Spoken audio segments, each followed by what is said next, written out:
ఆంధ్రదేశంలో నరసింహోపాసనం చాలా విశేషం. నరసింహస్వామి వారి కథ వింటే ఏం చెప్తారంటే, ప్రహ్లాదోపాఖ్యానాన్ని, నరసింహస్వామి వారి ఆవిర్భావాన్ని విని పానకం తాగితే, నైవేద్యం పెట్టిన పానకం పుచ్చుకుంటే తరువుకొస్తున్న గుండె జబ్బు కూడా ఆగిపోతుంది. అంత గొప్ప స్వరూపం. షట్కాల శివ పూజ ఎలా ఉంటుందో అలా షట్కాలముల యందు పూజ అందుకునేటటువంటి మహానుభావుడు. విష్ణు స్వరూపంలో ప్రదోష వేళ కూడా దర్శనం చేయడానికి యోగ్యమైన స్వరూపం నరసింహస్వరూపం. ఆ నరసింహస్వరూపాన్ని దర్శనం చెయ్యాలని పద్మపాదాచార్యుల వారు నరసింహస్వామి వారి మంత్రాన్ని పొంది అరణ్యానికి వెళ్లి తపస్సుకి కూర్చుంటే, అరణ్యంలో తిరుగుతున్నటువంటి ఒక ఏమీ తెలియని కిరాతుడు ఒకడు వచ్చి, పంతులు గారు మీరు ఎందుకు కూర్చున్నారు ఇక్కడ అన్నాడు. నరసింహస్వామి ప్రత్యక్షం అవ్వాలని తపస్సు చేస్తానన్నారు. నరసింహం అంటే ఏమిటి? అరణ్యంలో చాలా కాలం నుంచి తిరుగుతున్నాను, దానికి తపస్సు ఎందుకు, నేను తీసుకొస్తాను చెప్పండి అన్నాడు. విడిచిపెట్టట్లేదని ఆయన అన్నారు. కింద మనుష్యుడు పైన సింహం, ఆయన కోసం అన్నారు. అది ఈ అడవిలో ఉందా అన్నాడు. ఈ అడవిలో ఉంది అన్నారే. అయితే నేను తీసుకొస్తానులేండి, దానికి తపస్సు ఎందుకన్నారు. ఆయన నవ్వి అన్నారు, నువ్వు తీసుకురాగలవా?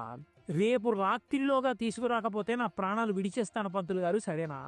అయ్యో బాబోయ్, వీడు లేనిపోని ప్రతిజ్ఞ చేస్తున్నాడని అలాగే లే అన్నారు. ఇక ఆ కిరాతుడు అరణ్యంలో తిరుగుతూ నరసింహం, కింద నరుడు పైన సింహం, కింద నరుడు పైన సింహం అంటూ చూస్తున్నాడు అడివంతా. మరునాడు సాయంకాలం ప్రదోష వేళ అయిపోయింది, కనపడలేదు. అక్కడ బ్రాహ్మణుడికి మాట ఇచ్చాను, తీసుకెళ్లలేకపోయానని చెప్పి చెట్టు తీగలు తెచ్చి ఉరితాడు పోసుకుందామని చెట్టు కొమ్మకి ఉరి పోసుకుంటున్నాడు. నరసింహస్వామి వారు ఆవిర్భవించి వచ్చి దర్శనం ఇచ్చారు. ఓసి దిక్కుమాలిన మృగమా, ఇంతసేపటి నుంచి వెతుకుతున్నానా, బ్రాహ్మణుడికి చూపిస్తానని ఎక్కడ దాక్కున్నావే అని చేతిలో ఉన్న తీగలు చేసి నరసింహస్వామిని కట్టి ఈడిచుకొచ్చి పద్మపాదాచార్యుల వారి దగ్గర నించోబెట్టాడు. ఆయనకేం కనపడలేదు. ఏమిటి నరసింహస్వామి వచ్చారంటే ఏమిటన్నారు. రాకపోవడం ఏమిటి, నిన్న నుంచి వెతుకుతున్నాను, నిద్రాహారం లేకుండా, ఇగో ఇప్పుడు దొరికింది, సాయంకాలం చచ్చిపోదామంటే అన్నారు. ఈయనకి కనపడదు, ఆయనేమో ఇదిగో అంటారు.